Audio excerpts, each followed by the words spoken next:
Thanks so much for joining me for this workshop, How Not to Be Hated as a Vegan, Bridge Building Tips. Before we go any further, I need to introduce you to somebody. This is my co-speaker, Karma. One of the joys of doing a talk from home is when you have a cat that doesn't want to leave your lap. She will eventually grow tired of me and you and leave. But for now, she's my co-speaker. So let me introduce myself, folks. I'm Kimberly Carroll, and I'm a coach for change makers. I help activists, social entrepreneurs, leaders, and other influencers with the inner work, the high performance habits, and strategies to empower them and their mission. More importantly, though, I'm a passionate vegan. I've been vegan for 13 years, veg for 23. Whoa. I'm also an animal rights advocate. I'm currently a director and campaign strategist with Animal Justice, and I'm also a director with the Toronto Vegetarian Food Bank. So whether you are a vegan, vegetarian, or considering going veg, this will be a good workshop to have under your belt. In the next 30 minutes, you're going to learn ways to navigate the world as a veg person that builds goodwill for the vegan and animal rights movements, which ultimately, of course, helps animals and the environment. But we're also going to talk about navigating it in a way that makes your relationship to the non-vegan world less draining and more empowering for you. You've already done such an awesome thing for the world by going veg. I want it to be as rewarding as possible for you. So I'm going to guess that you went veg or are thinking about going veg for some really vital reasons. For the animals, for the environment, for your health.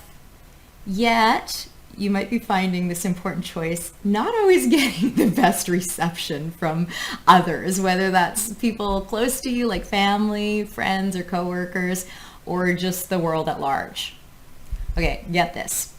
A 2015 study by Kara McInnes and Gordon Hodson stated that the only group viewed more negatively than vegans were drug addicts. What? How did a group that has chosen to make a pretty big, inconvenient transition for the sake of animals, the environment, and good health end up so hated? And just as an aside, I don't think it's fair to hate drug addicts either. Well, the way I see it, folks, is that people end up hating vegans for mainly 3 reasons. 1, us being vegan inherently makes them feel guilty. We show that it is possible to eat and live in a way that does less harm to animals and the environment. It triggers their shame for not making this choice themselves, especially if they have an affinity for animals. 2, they see vegans as a threat to long-held traditions and the status quo, and generally people get very anxious about cultural changes. And then 3, some vegans can come across as really annoying sometimes. Okay, let's be honest. And she's on her way out, guys. Veg folks who ooze self-righteousness or are hateful in their exchanges can leave a really bad taste in people's mouths. So as veg folks, there's definitely something you can do about number 3. Okay, there's a lot we can do about number 3. And surprisingly, there are even some things you can do to temper people's fear and shame, even, if it's baseless. But first of all, why should we care if we're hated? I mean, screw them all, right? Well, if we're working to end animal cruelty and stop industrial animal farming from completely destroying the environment, we can't afford to stay a small hated group. We want everyone in our group. And therefore, we need to make it the awesome place to be, not the reviled place to be. Also, honestly, being a target of such animosity is too much stress for us veg folks. It weakens us. And if we're all weakened, the movement is weakened and more animals suffer.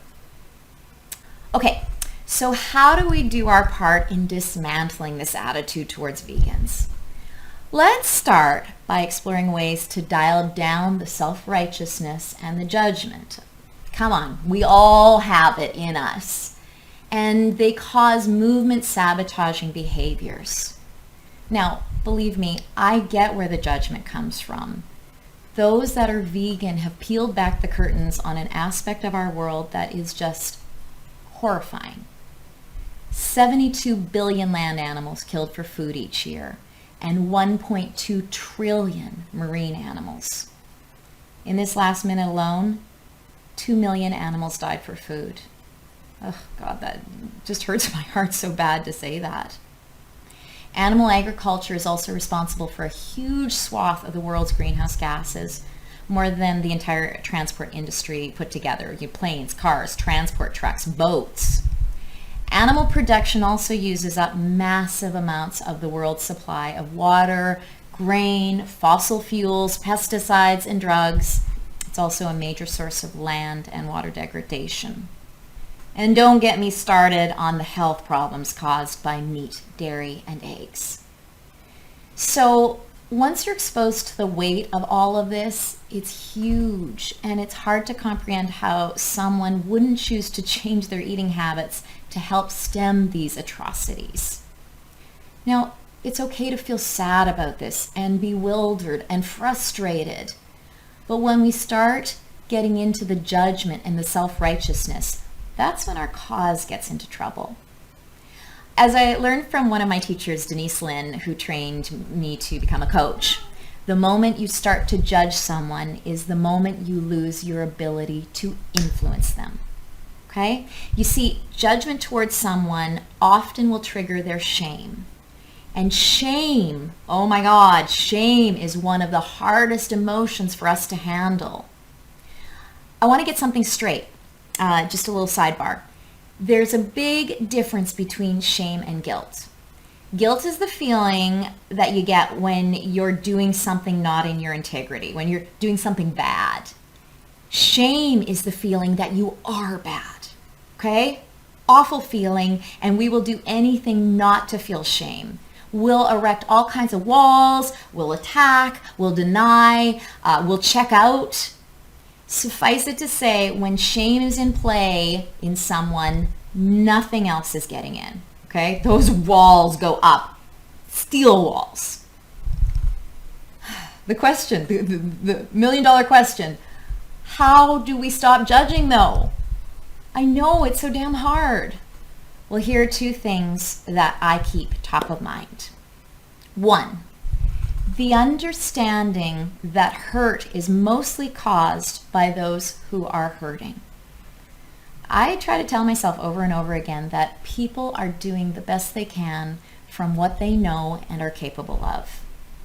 Really, most destructive behavior comes from pain, fear, lack of access to knowledge, or the inability to learn. For example, if they can't show compassion in certain areas, it was probably never modeled to them in a way they could understand. Or they're not psychologically capable of compassion. And how sad is that? Another example, if someone has a compulsion to exert force or be violent, they probably grew up feeling very powerless for whatever reason. Don't get me wrong, that doesn't mean that in this movement we shouldn't speak out strongly and often and sometimes even get in people's faces. But we need to find a way to do this with some tenderness still in our hearts. Knowing that if they could do better, they would. Okay, so it's about getting it done, but dropping the hate around it. And what this does is it helps you do your advocacy from a place of more space and equanimity, which ultimately contributes to the solution rather than the problem. As Martin Luther King Jr. said, darkness cannot drive out darkness. Only light can do that. Hate cannot drive out hate. Only love can do that. The second thing I try to remember when the judgment starts rising up in me is that in some shape or form, I was once this person. At some point in all our lives, we did something that was damaging and either tried to ignore it or rationalize it. In fact, we probably all still do that in some aspect of our lives, whether it's flying when we know it hurts the environment, or indulging in addictions when we know it can hurt other people. You know, as much as I feel shitty thinking about the number of animals I ate before I went veg, I really do, my connection to that reminds me of how automatic it was to rationalize and fool myself, and how hard it was to give up lifelong habits and traditions. You know, I also think about some of the ways that I thought or acted before I recognized my white privilege.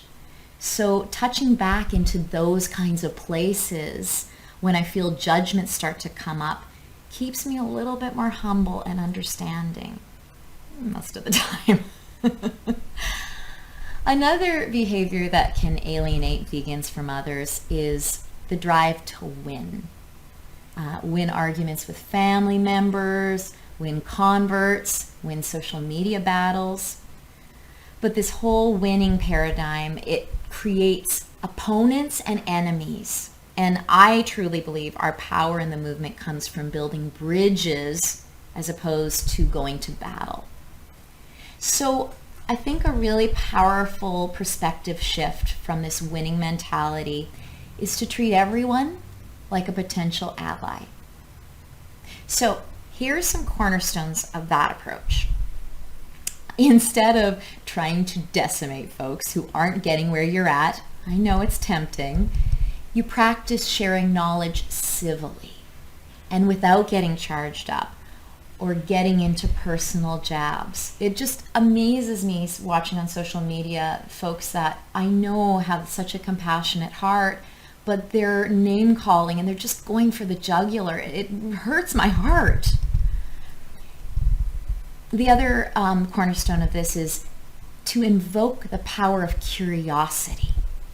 Okay, so instead of just painting this person as an opponent or somebody who's not getting it or an idiot or a moron, recognize that they have this big, unique universe inside of them.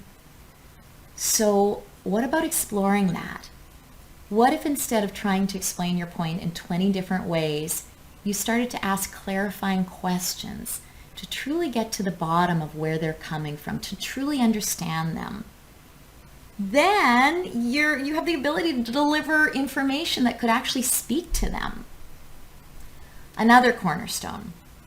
In your exchanges, instead of making them feel ashamed about who they are, you could focus on the part of them that you want to grow. This is something that psychologist Melanie Joy talks about, and I love it. So, for example, if you find out that the person defending their meat eating loves their dog, instead of accusing them of being a hypocrite, you could say something like, "You obviously love animals and have a kind heart. And that's why I figured you'd want to know what's happening behind the doors of factory farms and might be as sad about it as I am." Another thing to keep in mind on this track, instead of needing to convert people on the spot and seeing them as somebody to convert, maybe you could just help them understand your experience. You know, this might at least turn them into an ally to start with. So, not explaining why they should be vegan, but why you are. And try to explain it through your eyes. You know, make it really personal. After spending time with pigs, I realized how sensitive and playful and loving they are. And bacon started to become really awful to me. Like when I see it on the table, I just feel so deflated. Probably similar to how you would feel if dog meat was served. Okay? Folks, I have seen hundreds of times how when someone with a differing opinion senses an intention of true connection in my communication, their walls tend to go down and their minds and hearts open. It doesn't always happen that way, but when it does, this is where change actually has a chance to root. But even if they go into full-blown a-hole mode, there are always other people watching and witnessing and noticing how it was the vegan who acted with integrity. Okay, going on to the next piece. I want you to remember that even if there's not a whiff of judgment about you, people in their own guilt will project it onto you. You may even be able to offset this, though, in a few ways, even if you're talking about veganism or animal rights. So you could acknowledge one of this person's more noble qualities, like, I know how passionate you are about social justice, and veganism addresses so many social justice issues. By showing this person that you respect some aspect of them, their defenses go down. And remember, people don't often remember the details of what you said, but of how you made them feel. And they'll put that back in their catalog of, oh, this was my experience with a vegan. On the other hand, if you show them that you think they're a rotten person, they will be sure to oblige. They will fall down very fast to that rotten person level. You can also help some walls come down in these discussions by showing humility and sharing how you're not perfect and some of the things you struggle with. You know, saying something like, I loved meat so much, I never thought I could go veg. I tell people about, oh my God, and I'm so embarrassed to even say this, how we used to order KFC and everybody would give me their chicken skins because I loved it so much. Ugh. But I share that because I was such a meat lover, and people just see me as this vegan, this noble vegan. I wasn't. I was a huge meat eater for so many years. Okay, and they need to know I'm starting from that place. I'm not starting from this place. Okay, the last piece I want to talk about quickly is it's hard to hate a vegan if that vegan is an all-around awesome person. So your mission, if you choose to accept it, is to just be so damn relatable and dynamic that they can't help but be drawn to you. You see, if folks can relate and connect to you on other levels, even if they don't connect to you on the vegan level, they'll be much less likely to label you as in a sort of one-dimensional manner. Okay? They'll be less likely to look at you as a walking indictment of their lifestyle.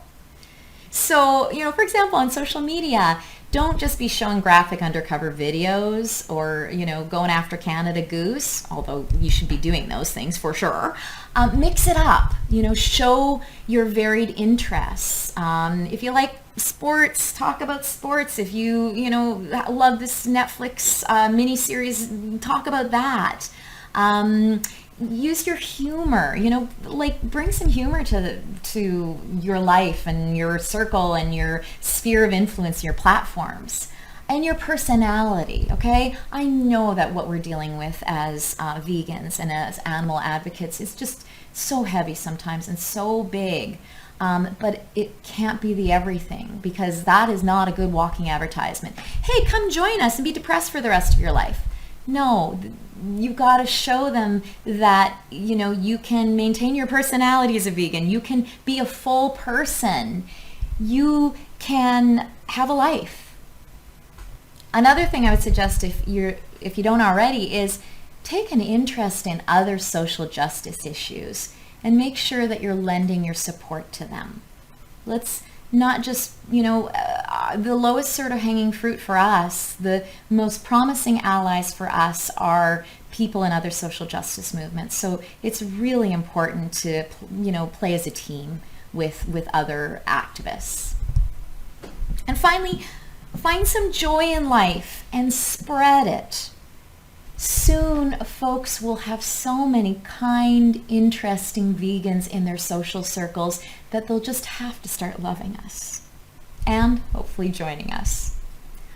Okay, well, before I wrap up, the Toronto Veg Food Fest has been kind enough to give me a little time to share with you an exciting project that I'm heading up for animal justice this coming January that I think you folks here might be very interested in. It's called Animal Justice Academy, and it's a free 6-week online training boot camp, community, and movement to help those who care about animals to become the most informed, empowered, and effective champions for animals possible. We're inviting people who are already animal advocates or those who are wanting to learn how to do more for animals to join us for this experience. We have such an exciting array of animal protection luminaries joining us for this, just from a wide range of backgrounds and groups and initiatives, from legal experts to powerhouse grassroots activists to media mavens to politicians. They're going to be giving you the inside scoop on how to make a better world for animals. Over the 6 weeks, we're going to cover a range of topics. Let me just give you a little taste. You'll find out how to do effective advocacy for animals and plant-based eating in whatever communities you're in. We'll go further on what we covered here today and really go into ways to more successfully engage family, friends, and colleagues. Ways that you can help get more vegan products on menus and on shelves in the stores. How to do animal advocacy at work, at school, in other local community organizations, as well as ways of cultivating more diversity within the animal protection community. You're going to learn how to get more politically active for animals and plant-based initiatives, how to get and conduct a successful meeting with your political representative, for example, or how to insert animal issues into elections, how to support animal-friendly and veg legislators between elections. You're also going to get a crash course in knowing your rights as an activist, how to report animal cruelty in a way that's actually going to make a difference, planning demonstrations, protests, and other forms of on-the-ground activism. In Animal Justice Academy, you'll be learning how to create engaging media. So important in this movement. From effective social media techniques to writing letters to the editor and articles that get published, how to build an online following, and getting training in how to conduct yourself in a TV, radio, or print interview. It's also going to be so important to keep you healthy and empowered as possible as an animal advocate. So we're going to teach you techniques for staying focused and motivated, tools to help deal with the pain of animal suffering that you encounter, establishing healthy boundaries, mindfulness and activism. We're going to arm you with some conflict resolution techniques and give you tips on how to be a super vegan. And of course, we'll be covering the basics, major areas of animal exploitation, animal sentience, exploring the different groups that are doing vegan and animal advocacy and their different approaches, and getting you armed with the answers that will give you the confidence to go into any discussion about animal rights or veganism. The program will be delivered through weekly video modules, live panels, live Q&A sessions with the Animal Justice Academy team, a private Facebook group where we'll do massive community building, breakout groups to cultivate collaboration, as well as doing a mass animal protection awareness campaign as our practicum. If you care about animals but you don't know where to start in stepping up more tangibly for them, Animal Justice Academy will help get you launched. If you're already an active animal advocate, Animal Justice Academy will offer you new skills, knowledge, and inspiration so that you can supercharge your impact for animals. So, Animal Justice Academy will be running in January of 2021, and as I mentioned, it's completely free. We just want to get you trained and empowered. You can join our Animal Justice mailing list to get a heads up when enrollment opens, and that's at www.animaljustice.ca. All right, folks, thank you so much for your time. It's been a pleasure, being able to speak with you. Thank you for choosing to spend a little bit of your time with me. If you would like to connect with me, you can find me on Facebook, you can find me on Instagram, and my website is kimberlycarroll.com. Now get out there and be full of strength and love.